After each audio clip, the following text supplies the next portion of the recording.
ధ్యానాన్ని నేర్పించినటువంటి నా ధ్యాన గురువు, జగద్గురువు బ్రహ్మర్షి పితామహ పత్రిజీ గారికి, అలాగే నాకు అమరత్వ జ్ఞానాన్ని, ఫినాన్షియల్ ఫ్రీడమ్ నాలెడ్జ్ని నేర్పించినటువంటి మాస్టర్ టీచర్ రామ్తా గారికి నా ఆత్మపూర్వక ప్రణామాలు.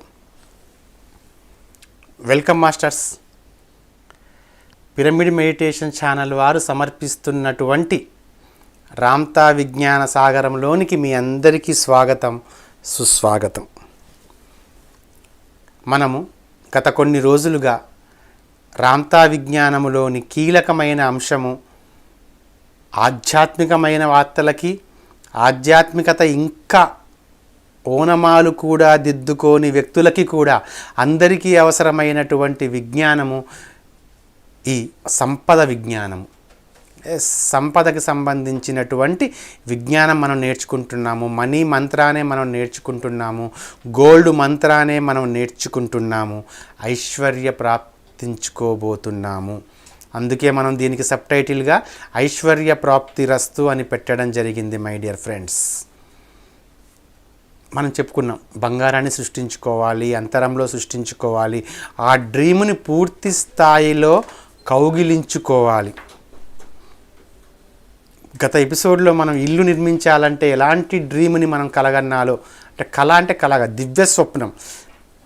కళ వేరు, దివ్య స్వప్నం వేరు. ఇది మీరు బాగా గుర్తుపెట్టుకోండి. కళ అంటే నిద్రలో మనం ఎరుక లేకుండా వచ్చేది కళ. ధ్యానంలో ఎరుకతో మనం చూసేది స్వప్నం. ధ్యాన స్థితిలో ఉండగా మనం ఎరుకతో ప్లస్ ఫోకస్ చేసి మరీ చూస్తాం. మనం ఎక్కడ చూస్తాం తెలుసా? మళ్ళీ ఇప్పుడు నిద్రపోతున్నప్పుడు నిద్రలో నువ్వు కళని ఎక్కడ చూస్తావు నీకు తెలుసా? ఏ ప్రదేశంలో చూస్తారో మీకు ఐడియా ఉందా మై డియర్ ఫ్రెండ్స్? చెప్పలేరు మీరు జవాబు, కానీ ఎక్కడో చూస్తారు. అలా శూన్యంలో కళ్ళలో ఇలా కనబడుతూ ఉంటుంది అంతే. కానీ ఈ దివ్య స్వప్నాన్ని మీరు ఎక్కడ చూడాలి అంటే మన శరీరంలోనే అత్యంత అద్భుతమైనటువంటి, అత్యంత మహిమాన్వితమైనటువంటి, అత్యంత అపురూపమైనటువంటి ఒక స్క్రీన్ ఉంది. ఎస్, మనలో ఒక ప్రొజెక్టర్ ఉంది, ఒక స్క్రీన్ ఉంది, ఆడియన్స్ కూడా ఉన్నారు. మొట్టమొదట స్క్రీన్ గురించి మనం తెలుసుకుందాం. ఎక్కడ చూస్తాం మనం ఆ కళని? ఇక్కడ చూస్తాం మై డియర్ ఫ్రెండ్స్.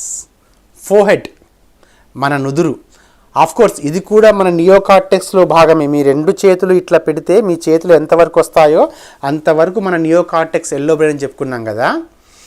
దాంట్లో ఈ నుదుటి భాగం నుంచి కూడా మొత్తం ఎల్లో బ్రెయిన్లో భాగమైనా కూడా ఇదే మన స్క్రీన్. మీ నుదుటి భాగమే మీ యొక్క సినిమాను ప్రదర్శించేటువంటి మీ తెర. This is your screen. Yes, exactly. ఇక్కడ చూస్తారు మీరు మూవీని.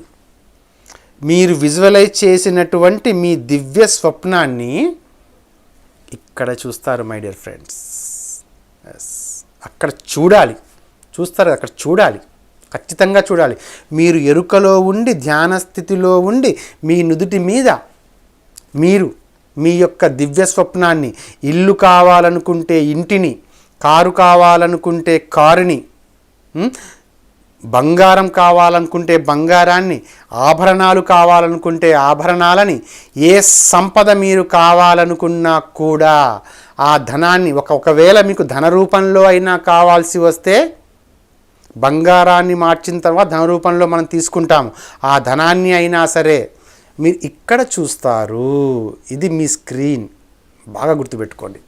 మనం అత్యంత కీలకమైన అంశాల్లోకి మనం ప్రవేశిస్తున్నాము. కాబట్టి మీ టోటల్ ఫోకస్ మొత్తం కూడా సెషన్ ఎపిసోడ్స్ మీదే పెట్టండి మై డియర్ ఫ్రెండ్స్. ఓకే, ఇక్కడ చూస్తాం మనం, మన నుదుటి మీద చూస్తాం మనం. ఇది మన ధర్మక్షేత్రం, మన కార్యక్షేత్రం. యుద్ధం జరిగేది ఎక్కడో బయట అంతరంగంలో అన్నాం కదా, ఇక్కడ జరుగుతుందండి అసలైన యుద్ధం అనేది. యుద్ధం అనే సినిమా ఇక్కడ ప్రదర్శించబడుతుంది. అందుకే మహాభారత యుద్ధం జరిగినప్పుడు శ్రీకృష్ణ భగవానుల వారు అర్జునుల వారితో ఏమంటారో ఒక్కసారి గుర్తుకు తెచ్చుకోండి. అర్జున, చంపాలి చంపాలి చంపాలి అంటావు నువ్వు ఆ కౌరవుల్ని, నేను ఆల్రెడీ ఇక్కడ చంపేశానయ్యా, ఇక నువ్వు చంపేది ఏంది అంటాడు భగవాన్ల వారు. శ్రీకృష్ణ భగవాన్ల వారు ఎంత అద్భుతంగా అంటారంటే, అర్జున ఇక్కడ చంపేశానయ్యా నేను, నువ్వు అక్కడ చంపేదేంటి అని అంటారు. చూడండి, అంటే ఇక్కడ మొదట మీ నుదుటి మీద మీరు సంపద సృష్టించుకుందే మొదట, మీకు కావాల్సిన ధనాన్ని మీ నుదుటి మీద మీరు చూడగలగడమే primary reality. The first primary reality occurs on the forehead in the inner.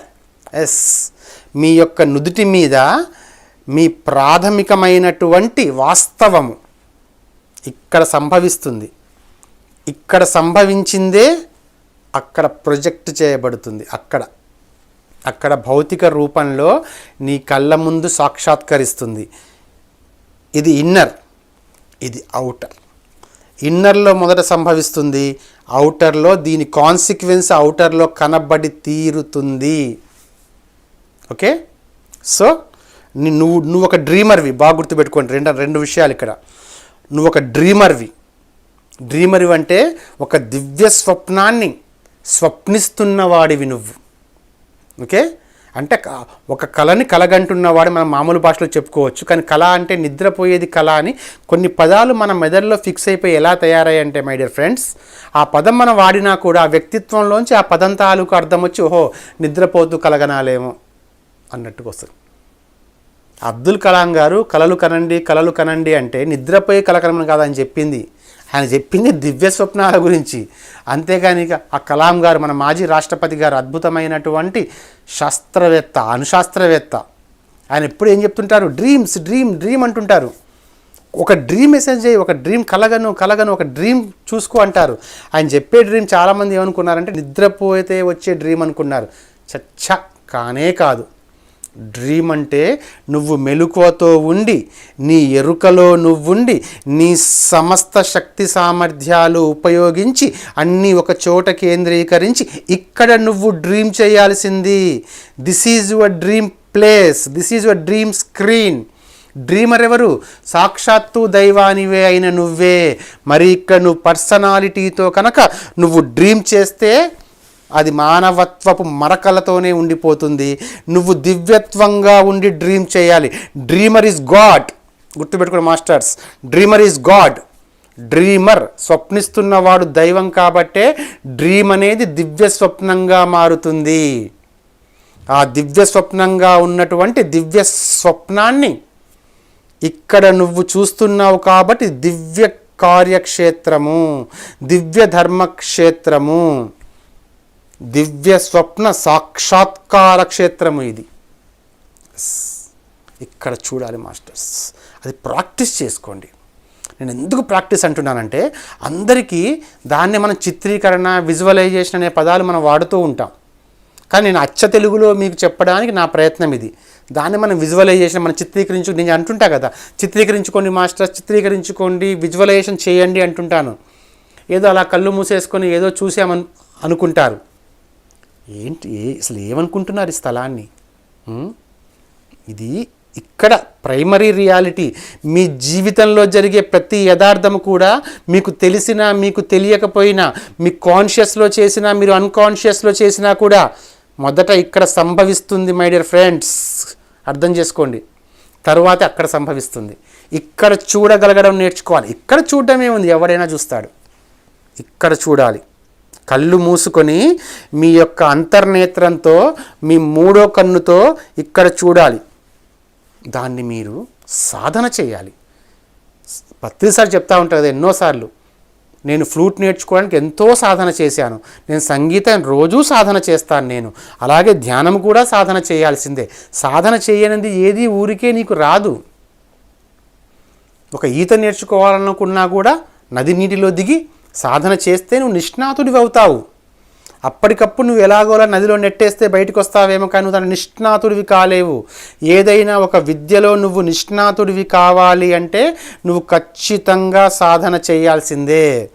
అలాగే ఒక డ్రీమర్ అయిన నువ్వు ఒక డ్రీముని ఈ సీన్ మీద డ్రీమింగ్ చేయాలి అంటే నువ్వు నిష్ణాతుడివి కావాల్సినటువంటి అవసరం ఉంది.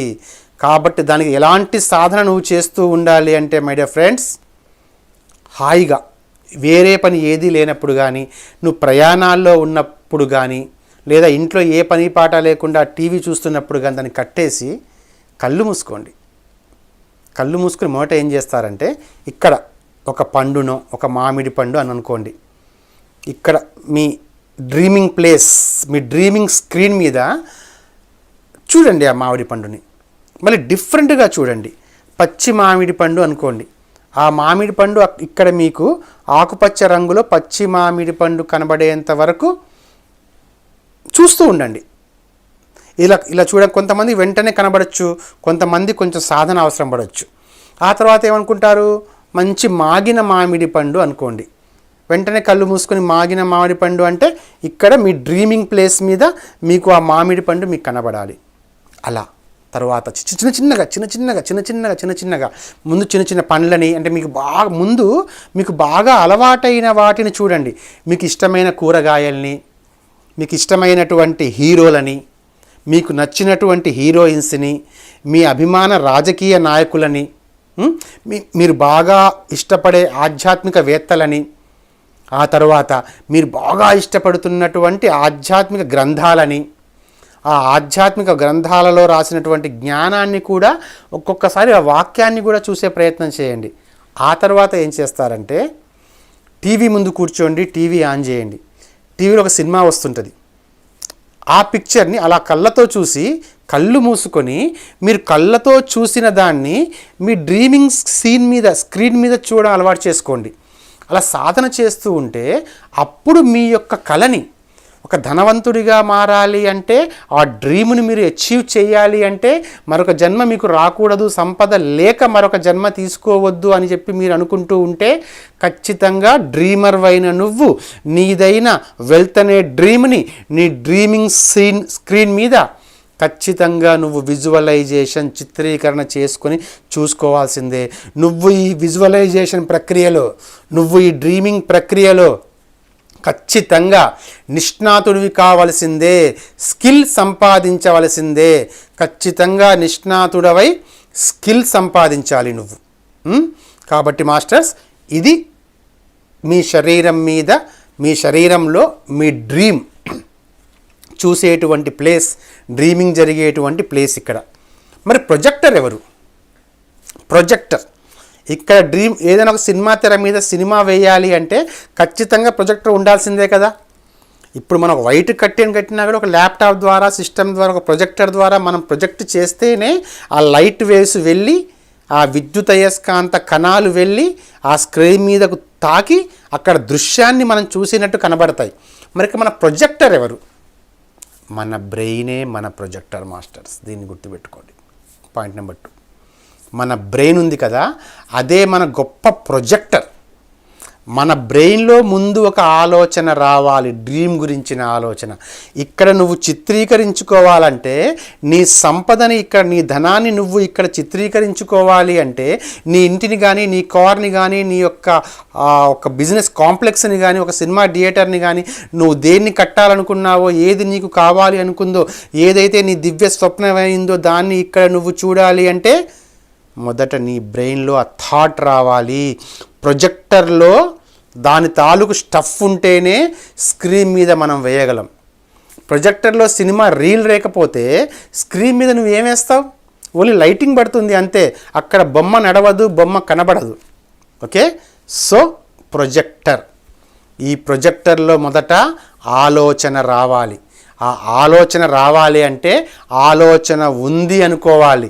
ఆల్రెడీ నాకు ఇల్లు ఉంది. నేను అందుకే ఇల్లు గురించి ఎక్కువ చెప్తున్నాను మాస్టర్స్, ఎందుకంటే హౌసింగ్ లోన్స్ తీసుకుని చాలా ముప్పు తిప్పలు పడ్డ వాళ్ళని ఎంతోమందిని చూశాను. కాబట్టి నేను ఇంటి గురించి ఎక్కువ చెప్తున్నా ఎగ్జాంపుల్స్. కాబట్టి ఇల్లు అనేటువంటి ఆలోచనని, అద్భుతమైన ఇల్లు అనేటువంటి ఆలోచనని నువ్వు ముందల ఒక ఆలోచన రూపంలో ఫ్రేమ్ చేసుకో. ఇదంతా టెక్నికల్ మాస్టర్స్, ఇదేదో చెప్పబడుతున్నది కాదు. జ్ఞానం అంతా క్వాంటమ్ మెకానిక్స్ ఆధారంగా నీ మానవ శరీరం యొక్క నిర్మాణ రీతిని బట్టి, నీ మస్తిష్కం ఎలా తయారు చేయబడ్డది, నీ మస్తిష్కం ఎలా పనిచేస్తుంది, నీ మేధస్సు యొక్క నిర్మాణ పనితీరును బట్టి సహస్రారంలో ఉన్నటువంటి రామ్ తయారు చేసినటువంటి one and only techniques, one and only beautiful spot manifestation technique masters. ఇక్కడ ఫ్రేమ్ చేసుకో ఆలోచనని పూర్తిగా. మొట్టమొదటగా నీ ఇల్లు అనేటువంటి ఆలోచనని నా దగ్గర ఆల్రెడీ ఇల్లు ఉంది అని నువ్వు ఫిక్స్ అయిపో. అదే కదా అనేది ఎంబ్రేజ్ యువర్ డ్రీమ్స్ అని చెప్పేది. దేనికి? Embrace your dreams. నీ కలలని కౌగిలించుకో, ఆప్యాయంగా హత్తుకో, నీ కలలో లీనమవ్వు. దానికంటే ముందు ఆ కళ, ఆ డ్రీమ్ అనేది, ఆ దివ్య స్వప్నం అనేది, ఆ దివ్య స్వప్నము ఒక ఆలోచన రూపంలో నీ బ్రెయిన్లో నువ్వు విశ్వసించి దాన్ని ఇక్కడ నిలబెట్టుకోవాలి. నీ సబ్కాన్షియస్లో నువ్వు దీన్ని ఇక్కడ నిలబెట్టుకోవాలి మొట్టమొదటగా. అలా నిలబెట్టుకున్నటువంటి ఆలోచన నీ న్యూరాన్స్ని మండించాలి. నీ న్యూరాన్స్లోకి, నరనరాల్లోకి వెళ్ళిపోవాలి. అలా వెళ్ళిపోవాలి అంటే మార్గం ఏంటి? విశ్వాసం, బిలీఫ్ సిస్టమ్, శరణాగతి, ఎలోనెస్. ఎవరికి? బయటి వాళ్ళకి కాదు, నీ ఆత్మకి, నీ కాంతి పుంజానికి, నీ స్వయానికి. నువ్వు దైవానివే అని నమ్మి ఉంటే నీకు ఆలోచన వచ్చిన మరుక్షణం నీ బ్రెయిన్లో ఉన్నటువంటి సమస్త కణజాలం అంతా యాక్టివేట్ అయిపోయి నీ స్క్రీన్ మీదికి ప్రొజెక్ట్ చేస్తుంది. నీ స్క్రీన్ మీదికి ప్రొజెక్ట్ చేస్తుంది. ఓకే, అంత అద్భుతమైంది బ్రెయిన్ మన ప్రొజెక్టర్. ఏదైతే ఆలోచన, ఏదైతే సంకల్పాన్ని మనం తీసుకుంటున్నామో ఆ సంకల్పానికి ఒక ఆలోచన అనే రూపాన్ని తీసుకొని వచ్చి డ్రీమింగ్ సీన్ మీద దాన్ని ఫోకస్ చేయగలటువంటి ప్రొజెక్టర్ అది. ఇక్కడ నువ్వేం చేయాలి? ఇది సీన్ మీద నువ్వు ఫోకస్ చేసి దాంట్లో పూర్తిగా లీనమైపోవాలి. పూర్తిగా నీ డ్రీమ్తో నువ్వు కరిగిపోవాలి. నీ డ్రీము నువ్వు రెండు వేరేగా ఉండకూడదు. నీ దివ్య స్వప్నంలో నువ్వు మైమర్చిపోవాలి. నువ్వు ఆ ఇల్లు కట్టినట్టుగా పూర్తి స్థాయిలో, నేను ఇందాక చెప్పాను లాస్ట్ ఎపిసోడ్లో కూడా, ఆ ఇంటి యొక్క రంగులు, కార్పెట్లు, ఆఖరికి బాత్రూంలో వేసినటువంటి ఆ టైల్స్ మొత్తం కూడా నీ యొక్క డ్రీమును నువ్వు ఎంత లోపలికి నువ్వు ఎంబ్రేస్ చేసుకోగలిగితే అంత అది బయటికి మళ్ళీ నీ బాహ్యంలో అది ప్రదర్శించబడుతుంది. బాహ్యంలో నీ కళ్ళ ముందు అది దర్శిస్తూ నువ్వు టచ్ చేస్తావు. మనకి తెర మీద కనబడే బొమ్మలు బాహ్యంలో మనకు కనబడవు, కానీ ఇక్కడ కనబడతాయి. ఇక్కడ మనకి కనబడతాయి. అక్కడ ఏమవుతుంది? ఆల్రెడీ బాహ్యంలో షూట్ చేసి రీల్లో పెట్టి స్క్రీన్ మీద వేస్తారు. ఇక్కడ కూడా ఆల్రెడీ ఎప్పుడో షూటింగ్ జరిగిపోయి ఉంటుంది మై డియర్ ఫ్రెండ్స్. ఎప్పుడో జరిగిపోయి ఉంటుంది షూటింగ్. ఇక్కడ నీ ఇల్లుని నువ్వు ఇక్కడ నీ స్క్రీన్ మీద నువ్వు ఎప్పుడైతే వేసుకొని నువ్వు ఎప్పుడైతే ఫోకస్ చేయడం మొదలుపెట్టావో, ఇప్పుడు ఒక సినిమా ఏం జరుగుతుందండి, బయట ముందు తారాగణంతో చిత్రీకరిస్తారు, దాన్ని రీల్లో పెడతారు, రీల్ ద్వారా ప్రొజెక్టర్ ద్వారా ప్రొజెక్ట్ చేస్తారు, స్క్రీన్ మీద సినిమా చూపించబడుతుంది. ఇప్పుడు మనము ఇల్లు అనేటువంటి ఒక థాట్ని మన బ్రెయిన్లో పెట్టేసి దాని థాట్ని బాగా మనం డెవలప్ చేసి దాన్ని మన స్క్రీన్ మీదికి, మన ఫోర్హెడ్, మన నుదుటి మీదికి, మన కార్యక్షేత్రం మీదికి, మన డ్రీమింగ్ ప్లేస్ మీదికి మనం ప్రొజెక్ట్ చేసినప్పుడు ఇక్కడ సినిమా మొత్తం జరుగుతూ ఉన్నప్పుడు ఆ సినిమా మొత్తాన్ని మనం పూర్తిగా ఎంజాయ్ చేస్తున్నప్పుడు, ఆ డ్రీమ్ని మొత్తం ఎంజాయ్ చేస్తున్నప్పుడు డ్రీమ్ నీ కళ్ళ ముందుకు వస్తుంది. ఎందుకంటే ఆల్రెడీ నీ ఇల్లు అనబడేటువంటి డ్రీమ్ ముందే కట్టబడి ఉన్నది నీ కళ్ళ ముందు సాక్షాత్కరిస్తుంది. చాలా జాగ్రత్తగా అర్థం చేసుకోండి మాస్టర్స్. నేను అందుకనే మళ్ళీ చెప్పిందే చెప్తున్నాను. ఎందుకు చెప్పిందే చెప్తున్నాను అంటే మీ లోపలికి వెళ్ళిపోవాలి. ఇప్పటిదాకా మీరు నేర్చుకున్న జ్ఞానానికి విభిన్నమైన జ్ఞానమే. ఎస్, రామ్తాదే అంటారు, ఇప్పటిదాకా దాచిపెట్టబడ జ్ఞానాన్ని నేను బయటికి తీసి మీకు నేర్పిస్తున్నాను. ఇప్పటికైనా నేర్చుకోండి, సంపన్నులుగా మారండి, వైభవోపేతంగా జీవించండి అని చెప్తూ ఉన్నారు రామ్తా. అలా ప్రొజెక్ట్ మీ డ్రీమ్ అవుతుంది. ఆడియన్స్ ఎవరు? చూసేవాళ్ళెవరు ఆ మూవీని? ఇక్కడ డ్రీమర్ నువ్వే. ఆడియన్స్ మీ సమస్త శరీరంలో ఉన్నటువంటి నీ కణాలన్నీ కూడా ఆడియన్సే. ప్రతి జీవకణము కూడా దివ్య కణమే. ప్రతి కణానికి చూపుంది మై డియర్ ఫ్రెండ్స్. ప్రతి కణము శరీరంలో ఉన్నటువంటి తన మిగతా అన్ని కణాలతో లింకప్లో ఉండి చూడగలదు. ఇది నూతనంగా శాస్త్రవేత్తలు కనిపెడుతున్నటువంటి విషయం. దీనికి రుజువులు కూడా ఉన్నాయి. ఒక చెట్టు లోపలికి వెళ్తే ఆ చెట్టు యొక్క వేర్లు పక్క చెట్టు యొక్క వేర్లతో లింకప్ అయి ఉన్నాయంట. ఒక చెట్టు కొట్టడానికి వస్తే ఆ చెట్టు వెంటనే స్పందించి పక్క చెట్టుకి తన వేర్ల ద్వారా రెస్పాన్స్ ఇస్తుందంట. శాస్త్రవేత్తలు నూతనంగా కనుక్కుంటున్నారు, మాలిక్యులర్ బయాలజీ వాళ్ళు, బొటానికల్ శాస్త్రవేత్తల వాళ్ళు. అలాగే మన శరీర కణజాలాన్ని పరిశీలించిన వాళ్ళు కూడా అన్ని కణాలు కలిసి దాదాపుగా ఒకటే, ప్రతి కణము మిగతా అన్ని కణాలతో లింకప్లో ఉంది, నీ కంటి కణము కూడా నీ కాలి బొటనవేలి కణంతో లింకప్లో ఉంది, సమాచారాన్ని అందిపుచ్చుకుంటున్నా అంటారు. అక్కడ చూడబడే ఆడియన్స్ ఎవరు? నీ శరీరంలోని కణజాలం, ఒక మస్తిష్కమే కాదు, నీ సమస్త శరీర కణజాలం నీ డ్రీమ్ను చూస్తుంది. ఆడియన్స్ అన్నమాట మాస్టర్స్. ఇక్కడ first dreamer, dreaming screen, projector, audience. ఇవి బాగా గుర్తుపెట్టుకోండి, రాసుకోండి, ఒక నోట్బుక్ మీద రాసుకోండి. ఒక్కసారి వింటే అర్థం కాకపోవచ్చు, మళ్ళీ మళ్ళీ మళ్ళీ మళ్ళీ మళ్ళీ మళ్ళీ వింటూనే ఉండండి. అర్థమయ్యి అవగాహన అయ్యేంత వరకు వింటూ ఉండండి మాస్టర్స్. ఎందుకు అంటే ఒక ఇల్లు కట్టుకోవడం కోసం 30 సంవత్సరాలు నానా చాకిరీ చేసి లోన్ తీసుకొని నువ్వు కష్టపడి సంపాదించి నీ సొమ్మంతా తీసుకొని పోయి ఆ బ్యాంకులో కట్టి నువ్వు తీసుకున్న 30 లక్షలు 70 లక్షలు నువ్వు కట్టాల్సి వస్తుంది. మొత్తం కట్టడం కంటే కూడా హాయిగా ఎపిసోడ్ చూసి ఈ సంపద సృష్టి జ్ఞానాన్ని నేర్చుకొని నిజ జీవితంలో అవలంబించవచ్చు కదా. నీకేమైనా ఖర్చు ఉందా నీకు దీంట్లో? నువ్వు ఇక్కడ ఖర్చు పెట్టాల్సింది ఏంటి? నీ ఏకాగ్రతని ఖర్చు పెట్టు, నీ యొక్క డిసిప్లిన్ని ఖర్చు పెట్టు, నీ యొక్క ఫోకస్ని ఖర్చు పెట్టు. నీలో ఉన్నటువంటి శక్తిని ఖర్చు పెట్టడం కాదు, శక్తిని మనం ఖర్చు పెట్టడం ఎప్పుడు కూడా, శక్తిని వినియోగిస్తాం మనం అంతే. శక్తి ఖర్చు కాదు, శక్తి సృష్టించబడదు, వినియోగిస్తాము, అది మళ్ళీ రొటేట్ అవుతూ ఉంటుంది అంతే. వినియోగించు, నువ్వు బయట నుంచి ఏది తీసుకురావాల్సిన అవసరం లేదు కదా. నేర్చుకో హాయిగా. అద్భుతమైనటువంటి సంకల్ప శాస్త్రం చెప్పబడుతున్నప్పుడు హాయిగా కూర్చొని నేర్చుకోండి, యాక్సెప్ట్ చేయండి, ఆర్గ్యుమెంట్స్ లేకుండా. అంతే అంటారా అంతా. నేను మీకు చెప్పడానికే వచ్చాను, మీకు చెప్పే తీరుతాను నేను ఖచ్చితంగా అని చెప్పంటున్నారు. ఆయన ద్వారా చూడండి మనందరికీ ఎంత అద్భుతమైనటువంటి జ్ఞానం అందించబడుతుందో. అందుకే ఆయన విజేత అంటారు, ధీశాలి అంటారు, పరాక్రమ యోధుడు అంటారు. ఖచ్చితంగా మాస్టర్స్ మనం నెక్స్ట్ ఎపిసోడ్లో ఇంకా ఈ ప్రాసెస్లో ఇంకా ఏం జరుగుతుందో, ఇంకా లోపల ఆ కణాల యొక్క ప్రవర్తన ఎలా ఉంటుందో, మనం ఎలా దివ్యమానసము నుంచి వీటన్నింటినీ మనం స్వీకరించి నిలబెట్టుకొని ఉంటామో మనం, ఈ విషయాలన్నింటినీ కూడా మనం ఖచ్చితంగా తర్వాత ఎపిసోడ్స్లో మనం తెలుసుకుందాం మాస్టర్స్. కానీ దానికంటే ముందు రామ్తా ఎవరినీ కూడా తనకి కనీసం తన ఫోటో అంటే ఆయనకు ఉండలేడు, కనీసం తనని ఆరాధించడానికైనా కూడా తను అంగీకరించడు. అంటాడు అవసరం లేదు, నేను మీతో బాటుగా మానవ జాతిలో మీలాగే మానవుడిగా ఆవిర్భవించినటువంటి అతి సామాన్య మానవుణ్ణే, ఇంకా మీరు చాలా మంచివారు, నేను కిరాతకుణ్ణే, నేను కిరాతక జీవితాన్ని గడిపాను. నేను ఆ కిరాతక జీవనంలో ఎన్నెన్నో కష్టాలు పడి నా అంతట నేనే శ్వాస మీద ధ్యాస పెట్టి ఒక వాయువుకి అధిపతినయ్యి నేను నా జ్ఞానం నేర్చుకున్నాను. నా రేస్లో అంటే మనందరూ కూడా ఆయన రేసే కదా, ఆయన మానవుడు కదా.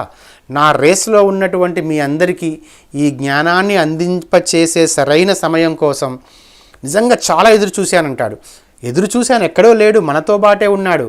కానీ సరి అయిన సమయం కోసం ఎదురు చూశాడు. తను డైరెక్ట్గా రావడం కోసం, తను ఛానలింగ్గా రావడం కోసం. ఈ మధ్యకాలం తను మన మధ్యే ఉన్నాడు, కానీ మనం తన్ని గుర్తించలేకపోయాం. ఏమంటారంటే నేను జ్ఞానాన్ని ఎంతోమందితో మీకు అందించాలని చూశాను. మీ దగ్గరికి వచ్చిన ప్రవక్తలందరూ కూడా నా స్నేహితులే. ఎందరో ప్రవక్తలు వచ్చారు, చెప్పారు, వాళ్ళందరూ కూడా నా స్నేహితులే. మేమందరం కూడా వైట్ బ్రదర్హుడ్ లాగా మీకు సహాయం చేయడం కోసమే భూతలం మీదకి వచ్చాము. కానీ మీరు వారిని హింసించారు. కొంతమందినేమో రాళ్లతో కొట్టి హింసించారు, కొంతమందినేమో కొబ్బరికాయలు కొట్టి హింసించారు, అంటే పూజ చేసి హింసించాము, కొట్టి హింసించాము. ఏది చేసినా కూడా హింసే. కానీ అందుకే ఈసారి నేను అలా రాదలుచుకోలేదు, ఏ ప్రవక్తగానో రాదలుచుకోలేదు, ఏ అద్భుతమైనటువంటి సన్యాసిగానో రాదలుచుకోలేదు. ఒక మామూలు మహిళ శరీరంలోనికి ప్రవేశించి ఆమె ద్వారా జ్ఞానాన్ని నేర్పించాలనుకున్నాను. ఆమె ద్వారా జ్ఞానాన్ని నేర్పించే ప్రయత్నం నేను చేస్తూ ఉన్నాను. నేను ఈ ప్రయత్నం చేస్తున్నప్పుడు మీరు అందుకోండి.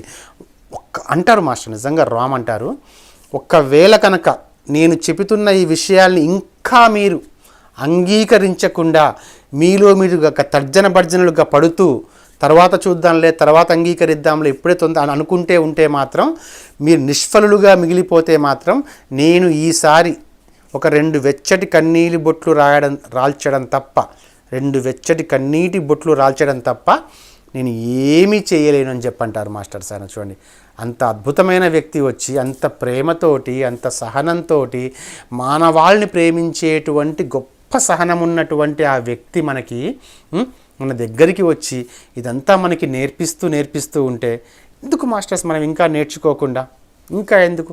ఇప్పటికైనా పదండి ముందుకు వెళ్దాము. అంత సైంటిఫిక్గా ప్రూవ్ చేయబడ్డ టెక్నిక్స్. మీకు డౌట్స్ ఉంటే ఒక అబ్జర్వరు శక్తి క్షేత్రాన్ని ఎలా ప్రభావితం చేస్తాడో క్వాంటమ్ మెకానిక్స్లో ఉంది. బేసిక్ పాయింట్స్ తీసి మీకు చదవండి. ఒక అబ్జర్వర్ అంటే ఏంటి? ఇక్కడ అబ్జర్వర్ అన్నా ఒకటే, డ్రీమర్ అన్నా ఒకటే, గాడ్ అన్నా ఒకటే, అయామ్ అన్నా ఒకటే, అందరం ఒకటే. అబ్జర్వర్ అన్నా డ్రీమర్ అన్నా ఒకటే. అబ్జర్వరు, ఒక డ్రీమరు తన డ్రీమ్ని మేనిఫెస్టేషన్ చేసుకోవడం కోసం అబ్జర్వర్గా మారుతాడు. అంటే అబ్జర్వర్గా మారడం అంటే అదొక రూపాంతరం కాదు. అప్పుడు తను చేసే ప్రక్రియకి అబ్జర్వర్గా పేరు పెట్టబడుతుంది. అందరూ ఒకటే. తీయండి, సైన్స్ తీసి చూడండి. అంతెందుకు, సైన్స్ కంటే ముందు కూడా మన సనాతన విజ్ఞాన శాస్త్రంలో ఎలా సృష్టించుకున్నారు వాళ్ళు? వాక్కు ద్వారా జరిగేది కదా సృష్టి. విశ్వామిత్రుడు ఎలా సృష్టించాడు? పాతకాలంలో ఎంతోమంది ఉన్నారు కదా, ఎలా సృష్టించే వాళ్ళు వారు. కాబట్టి మాస్టర్స్, ఈ జ్ఞానం మొత్తాన్ని మనం నేర్చుకుందాము.